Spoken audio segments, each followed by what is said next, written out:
Hi everyone, मैं हूं SK Bharti. Bharti classes में आप सभी लोगों का बहुत बहुत स्वागत है। दोस्तों, कल हम लोगों ने प्रेजेंट इंडेफिनिट टेंस के बारे में पढ़ा था। प्रेजेंट इंडेफिनिट टेंस क्या होता है, उसकी पहचान क्या होती है, और प्रेजेंट इंडेफिनिट टेंस में हम लोगों ने अफर्मेटिव सेंटेंस के नियम को पढ़ा था। इसके बाद हम सभी लोगों ने प्रेजेंट इंडेफिनिट टेंस के कुछ उदाहरण को यहाँ पर समझे थे। ठीक है, आज मैं आप सभी लोगों को प्रेजेंट इंडेफिनिट टेंस के अफर्मेटिव सेंटेंस का यहाँ पे कुछ उदाहरण लिखा गया है हिंदी में, जो उसे मैं ट्रांसलेट करके बताने वाला हूँ। तो जो भी बच्चे यूपी बोर्ड 10th या 12th की तैयारी कर रहे हैं और इंग्लिश में उनके अच्छे मार्क्स नहीं आ रहे हैं, तो उसके लिए उन लोगों के लिए यह वीडियो काफ़ी मददगार साबित हो सकता है। तो चलिए हम लोग थोड़ा सा एक बार रूल्स के बारे में फिर चर्चा कर लेते हैं। Affirmative sentence, affirmative sentence, present indefinite tense के अफर्मेटिव सेंटेंस को हम लोगों ने यही बताया था कल कि प्रेजेंट इंडेफिनिट टेंस के अफर्मेटिव सेंटेंस का अनुवाद कैसे किया जाता है, उसका प्लेसमेंट ऑफ वर्ड क्या होता है, ये समझ लेते हैं। इसके बाद हम इन सभी जो ये वाक्य हिंदी में दिए गए हैं इनका ट्रांसलेशन हम लोग इंग्लिश में करना शुरू कर देते हैं। तो प्रेजेंट इंडेफिनिट टेंस के अफर्मेटिव सेंटेंस का अनुवाद करते समय, यानी प्रेजेंट इंडेफिनिट टेंस के स्वीकारात्मक वाक्यों का अनुवाद करते समय सबसे पहले कर्ता धन मुख्य क्रिया की पहली अवस्था धन कर्म, सबसे पहले कर्ता धन मुख्य क्रिया की पहली अवस्था और धन कर्म आदि लिख देते हैं। किंतु यह ध्यान रहे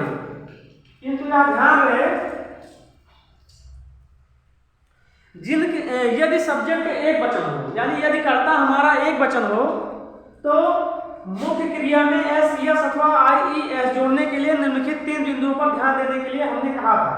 उसमें से पहला नियम हमारा यह था कि जिन क्रियाओं का अंतिम अक्षर S H, C H, double S, X या ओ पाया जाए, उनमें हम क्या जोड़ देते थे, ई एस जोड़ देते थे। उस मुख्य क्रिया में हम क्या करते थे, ई एस जोड़ते थे। लेकिन ये तभी करेंगे जब हमारा सब्जेक्ट एक वचन होगा, ये ध्यान रखिएगा। पॉइंट नंबर 2 हमारा क्या कहता है, पॉइंट नंबर 2 ये कहता है कि जिन क्रियाओं का अंतिम अक्षर वाई हो, जिन क्रियाओं का अंतिम अक्षर वाई हो और वाई से ठीक पहले वाला अक्षर कोई स्वर न हो। इसका मतलब ये हुआ कि वाई से ठीक पहले वाला जो अक्षर है वो ए, ई, आई, ओ, यू, इन 5 लेटर में से कोई नहीं होना चाहिए। तब हम क्या करते थे, तब हम वहां पे वाई को हटा देते थे और इसी वाई के स्थान पर हम लोग क्या करते थे, आई, ई, एस लगा देते थे। क्या करते थे, आई, ई, एस लगा देते थे। वाई के स्थान पर आई, ई, एस लगा देते थे। और तीसरा नियम हमारा क्या कहता था, तीसरा नियम हमारा ये कहता था कि जिन क्रियाओं का अंतिम अक्षर उपरोक्त दोनों नियमों से न मिलान करे, उसमें हम केवल यस जोड़ देते थे।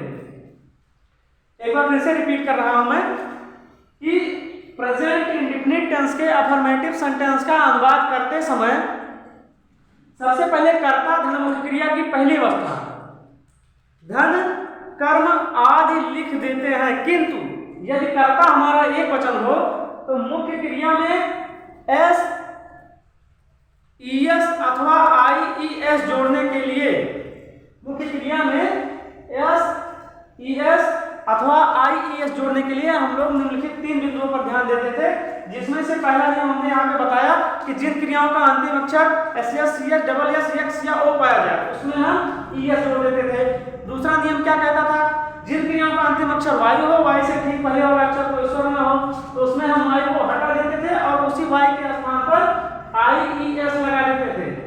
और तीसरा नियम यह था कि जिन क्रियाओं का अंतिम अक्षर उपरोक्त दोनों नियमों से न मिलान करे, उसमें हम केवल और सिर्फ यस जोड़ देते थे। बस वही हमारा सेंटेंस सही हो जाता था। ठीक है, लेकिन ये सभी नियम, तीनों रूल कब लगेंगे, जब प्रेजेंट इंडेफिनिट टेंस का अफर्मेटिव सेंटेंस होगा।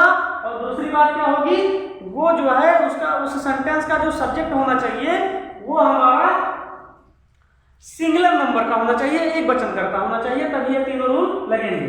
तो चलिए यहाँ पे कुछ सेंटेंस दिए गए हैं, उनका ट्रांसलेशन हम लोग जो है इंग्लिश में करना शुरू कर देते हैं। तो जैसे यहाँ पे आप लोग देख पा रहे हैं कि पहला सेंटेंस लिखा है, मैं प्रतिदिन यहाँ आपको अंग्रेजी पढ़ाता हूँ। मैं प्रतिदिन यहाँ आपको अंग्रेजी पढ़ाता हूँ, ठीक है। ये सेंटेंस लिखा गया हिंदी में है, इसको आपको ट्रांसलेट करना है अंग्रेजी में, ठीक है। तो देखिए कोई भी सेंटेंस अगर हिंदी में आपको दिया गया है और उसका ट्रांसलेशन हमें अंग्रेजी में करना है, तो उसके लिए हम कुछ बिंदुओं पर ध्यान देते हैं। जैसे सबसे पहले क्या करना है, सबसे पहले हमको इस सेंटेंस को देखकर एक पहचान कर दी है, ये सेंटेंस किस टेंस का है, ये सेंटेंस किस टेंस का है। तो जैसा कि हम लोग यहाँ पे देख पा रहे हैं कि लास्ट में ता है, ती है, ते हूं, हमने बताया था पहचानना। इसमें देखिए ता हूं पाया जा रहा है, इसका मतलब ये प्रेजेंट टेंस तो है, लेकिन प्रेजेंट टेंस में भी कौन सा टेंस है, इंडेफिनिट टेंस है, प्रेजेंट इंडेफिनिट टेंस है। पहली पहचान ये हो गई। दूसरा काम क्या कर लेते हैं, दूसरा काम ये करना है कि इस दिए गए सेंटेंस में हम लोग सेंटेंस का टाइप पता कर लेते हैं। इस दिए गए सेंटेंस में सेंटेंस का टाइप पता कर लेते हैं कि वाक्य का एक कौन सा प्रकार दिया गया है। मान लीजिए यहाँ पे मैं प्रेजेंट इंडेफिनिट टेंस का अफर्मेटिव सेंटेंस आप सभी लोगों को पढ़ा रहा हूँ, तो ऐसे तो आप लोग सभी लोग ये जान पा रहे हैं कि ये अफर्मेटिव सेंटेंस का एग्जांपल है। लेकिन जब आप को केवल सेंटेंस लिख के दे दिया जाएगा, तब आप आश्चर्यचकित हो जाएंगे और घबरा कर ढूंढेंगे ये कौन सा टेंस है, उसकी पहचान कैसे होती है, इसको हमने आपको बता ही दिया है। अब इसमें हमने बताया पहला काम प्रेजेंट इंडेफिनिट टेंस पहचान करना, ठीक है, टेंस की पहचान करना। दूसरा काम क्या बताया हमने, दूसरा काम हमने ये बताया कि इस सेंटेंस में सेंटेंस का टाइप पता कर लीजिए। तो ये सेंटेंस का कौन सा टाइप है, प्रेजेंट इंडेफिनिट टेंस का जो सेंटेंस का टाइप है ये अफर्मेटिव सेंटेंस है। देखिए अफर्मेटिव मतलब स्वीकारात्मक वाक्य, स्वीकार किया जा रहा है। देखिए कह रहा मैं प्रतिदिन यहाँ आपको अंग्रेजी पढ़ाता हूँ, ठीक है, ये अफर्मेटिव सेंटेंस हो गया। तो तीसरा काम हमको क्या करना है, तीसरा काम दिए गए सेंटेंस में कर्ता क्रिया कर्म की पहचान कर लेते हैं और कुछ अगर दिया है उसकी पहचान कर लेते हैं। इसके बाद वाक्य का ट्रांसलेशन दिए गए प्लेसमेंट्स ऑफ वर्ड जो बताया गया है उसी के अनुसार कर देते हैं। तो देखिए हमने यहाँ पे पता कर लिया कि ये प्रेजेंट इंडेफिनिट टेंस का सेंटेंस है, ठीक है। अब प्रेजेंट इंडेफिनिट टेंस का कौन सा सेंटेंस का टाइप, अफर्मेटिव सेंटेंस है। अभी अभी हमने रूल बताया भी कि प्रेजेंट इंडेफिनिट टेंस का ट्रांसलेशन करने के लिए अफर्मेटिव सेंटेंस के लिए सबसे पहले कर्ता लिखते हैं, धन मुख्य क्रिया की पहली अवस्था धन कर्म, किंतु यदि कर्ता एक वचन हो तब हम वो तीनों रूल पे जाते थे। लेकिन यहाँ पे क्या कर्ता एक वचन है आपका, जी नहीं, ये कर्ता आपका एक वचन नहीं है, ये आई है, ठीक है। आई प्राय क्या माना जाता है, बहुवचन माना जाता है। इसलिए हम यहाँ पे इसका ट्रांसलेशन करना शुरू कर दे रहे हैं। आई की इंग्लिश क्या होगी, मैं हो गया, मैं की इंग्लिश क्या होगी, आई, ठीक है। तो यहाँ पे आपने आई लिख दिया, यानी सब्जेक्ट ही हमारा है। तो सब्जेक्ट लिख दिया, इसके बाद हमको क्या लिखना है, मुख्य क्रिया। और मुख्य क्रिया की कौन सी अवस्था, पहली अवस्था लिखनी है। तो मुख्य क्रिया हमारा क्या है, पढ़ाना, मुख्य क्रिया हमारा पढ़ाना है। तो यहाँ पे लिखेंगे आई टीच, आई टीच, ठीक है। मुख्य क्रिया की पहली अवस्था हो गई। अब देखिए यहाँ पे या सी एस अथवा आई एस लिखते थे, ये सब कुछ नहीं करेंगे क्योंकि यहाँ सब्जेक्ट हमारा प्लूरल नंबर का है। नेक्स्ट क्या है हमारा, सब्जेक्ट लिख दिया हमने, यहाँ मेन वर्ब लिख दिया, इसके बाद ऑब्जेक्ट लिखना है। ऑब्जेक्ट हमारा यहाँ पे क्या है, देखिए अगर सेंटेंस में आपको ऑब्जेक्ट ढूंढने में परेशानी हो रही है तो आपको क्या करना है। देखिए ऑब्जेक्ट दो प्रकार के होते हैं, ये तो आप सभी लोगों को पता ही होगा, और जिन लोगों को नहीं पता है वो जान लें। ऑब्जेक्ट हमारा दो प्रकार का होता है, एक डायरेक्ट ऑब्जेक्ट होता है और दूसरा हमारा इनडायरेक्ट ऑब्जेक्ट होता है, ठीक है। डायरेक्ट ऑब्जेक्ट हमारा जो है वह प्रायः निर्जीव होता है, डायरेक्ट ऑब्जेक्ट हमारा प्रायः निर्जीव होता है, और इनडायरेक्ट ऑब्जेक्ट हमारा ये जो है समानता क्या होता है, सजीव होता है।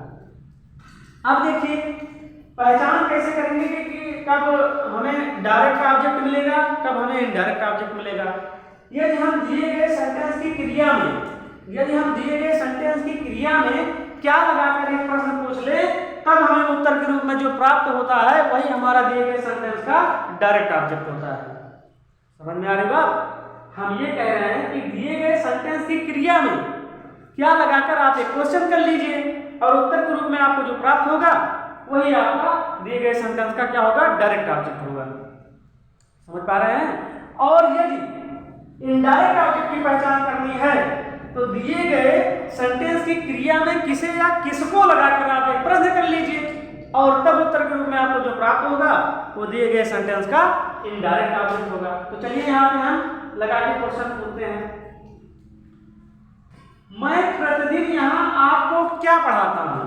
मैं प्रतिदिन आपको यहाँ क्या पढ़ाता हूँ? जवाब के रूप में हमको क्या मिला? अंग्रेजी। जवाब के रूप में हमको क्या मिला? अंग्रेजी। ठीक है, यही डायरेक्ट ऑब्जेक्ट हो गया आपका, क्योंकि क्या लगाकर हमने प्रश्न किया था और उत्तर हमको अंग्रेजी ही मिला था, इसलिए हम जो है इसको डायरेक्ट ऑब्जेक्ट मान लेंगे। ठीक है। अब एक चीज और देखिए,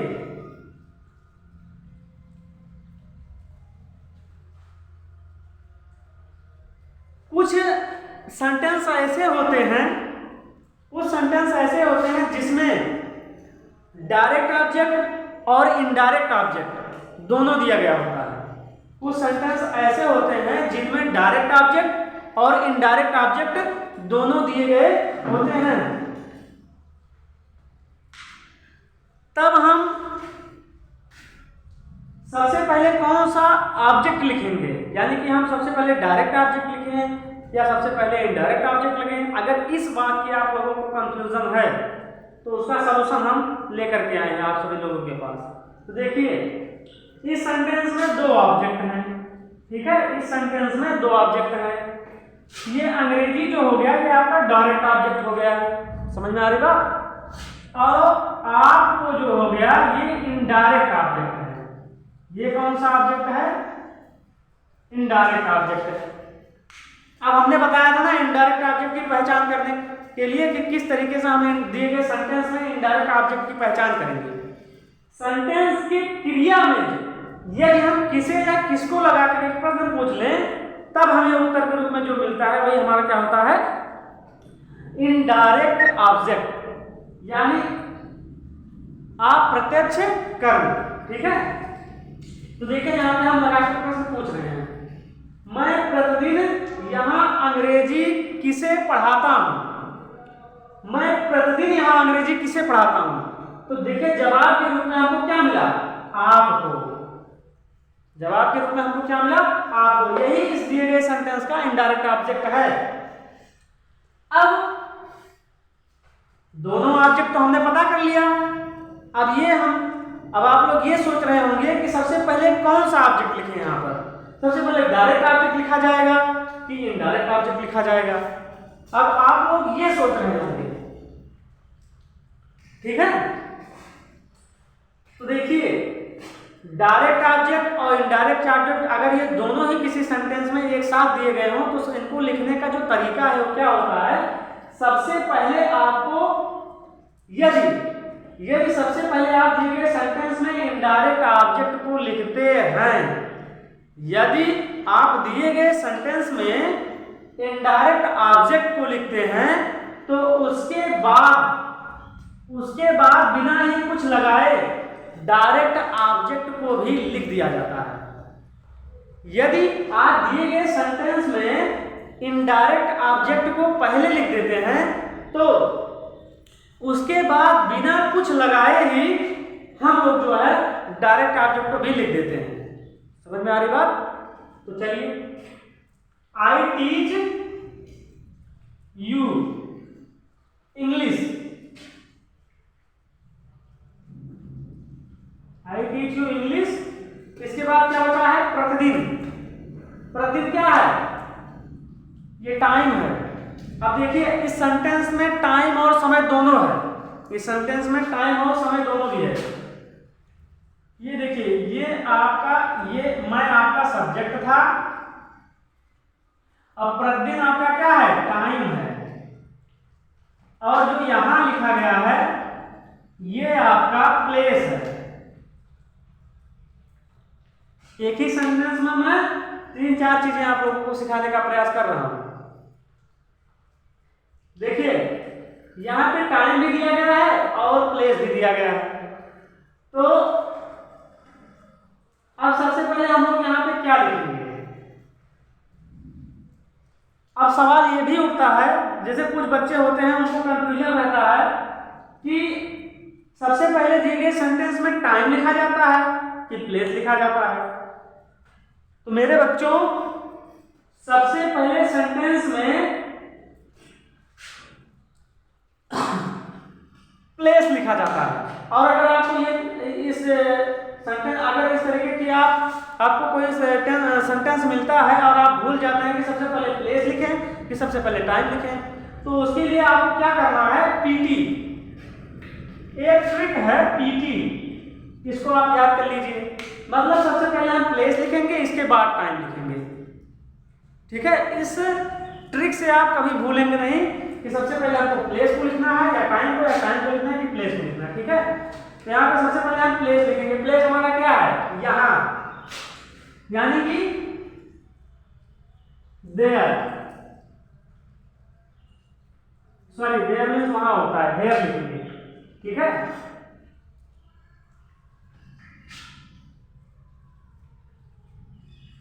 हेयर। अब लिख देंगे यहाँ पे डेली। ठीक है, हाँ, हमने इसमें एक चीज और बता रहा था, मैं एक चीज ऑब्जेक्ट के बारे में ये बताया आप लोगों को कि जब दिए गए सेंटेंस में हम सबसे पहले इनडायरेक्ट ऑब्जेक्ट को लिखते हैं, ये हमारा इनडायरेक्ट ऑब्जेक्ट है।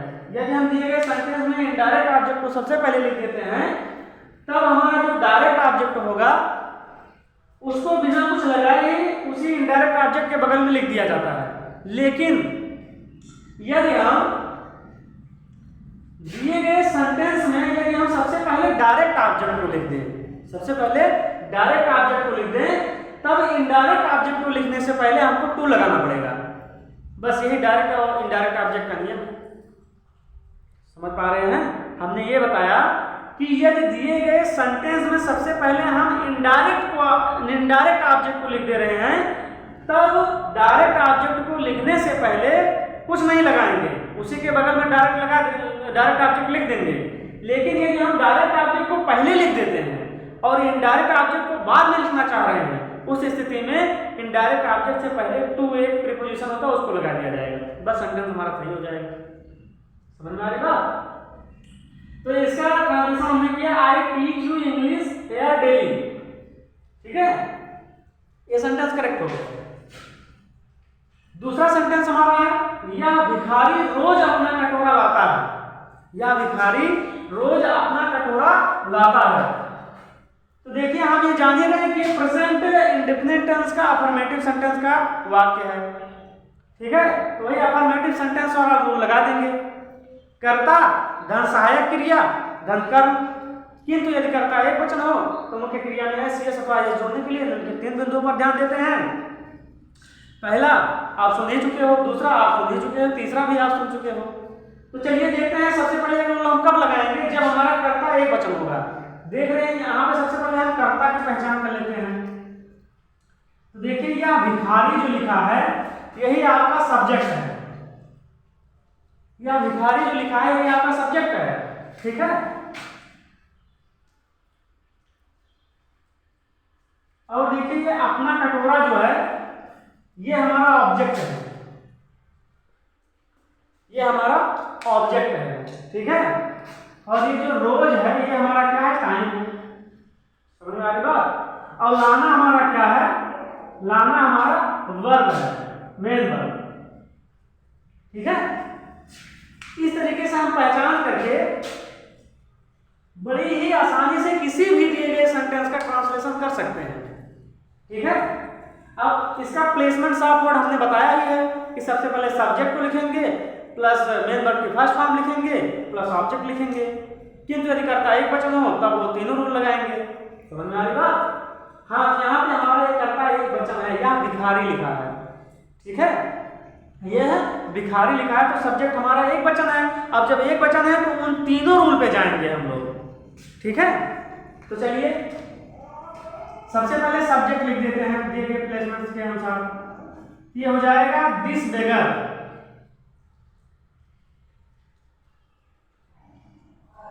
दिस बेगर मीन्स क्या हो गया, यह भिखारी, ठीक है। कर्ता हमने लिख दिया। अब इसके बाद क्या लिखेंगे, मेन वर्ब की फर्स्ट फॉर्म लिखेंगे। तो मेन वर्ब हमारा क्या है, लाना। और लाना की इंग्लिश क्या होती है, अंग्रेजी होती है ब्रिंग, ब्रिंग, ठीक है। अब देखिए हमने क्या बताया था, किंतु यदि कर्ता एक वचन हो तो मुख्य क्रिया में एस, ईएस अथवा आईएस जोड़ने के लिए निम्नलिखित 3 बिंदुओं पर ध्यान देते हैं। अब देखिए जिन क्रियाओं का अंतिम अक्षर, जिन क्रियाओं का अंतिम अक्षर ये SH, CH, double S, X या O पाया जाए, उसमें हम ES जोड़ देते थे। इसमें ऐसा कुछ नहीं है, इसमें लास्ट में G पाया जा रहा है, इसलिए यहाँ ये रूल फेल हो गया। इसमें पहला रूल फेल हो गया। दूसरे रूल पे जाएंगे। दूसरा रूल ये कहता है जिन क्रियाओं का अंतिम अक्षर Y हो और Y से ठीक पहले वाला कोई अक्षर स्वर ना हो, तब उसमें हम Y को हटा के देते थे और उसी के स्थान पे IES लगा देते थे। लेकिन यहाँ पे ना तो Y है और ना ही उसके पहले कोई स्वर है, यहाँ पे G पाया जा रहा है, इसलिए दूसरा रूल भी फेल हो गया। समझ में आ रही बात। और दूसरा, जब पहला और दूसरा रूल हमारा यहाँ पे फेल हो गया तो हम तीसरे रूल पे चलते हैं। तीसरा रूल क्या कहता है, यदि दिए गए सेंटेंस में उपरोक्त दोनों नियम ना मिलते हों, ठीक है, तब हम वहां पे क्या करते थे, केवल यस लगा देते थे। यहीं पे होगा, यहाँ पे हम केवल यस लगा देंगे, ठीक है। ब्रिंग्स हो जाएगा, ये ब्रिंग्स हो जाएगा, दिस बेगर ब्रिंग्स, ठीक है। इसके बाद क्या लिखेंगे, ये कर्ता हो गया, मेन वर्ब की फर्स्ट फॉर्म हो गई। इसके बाद हम लोग क्या लिखेंगे, ऑब्जेक्ट लिखेंगे। और ऑब्जेक्ट हमारा क्या है, अपना कटोरा, अपना कटोरा। देखिए एक बात और जान लीजिए, अगर इसको कहा गया केवल कटोरा ऑब्जेक्ट है तो ये गलत होगा। अपना कटोरा, अगर आप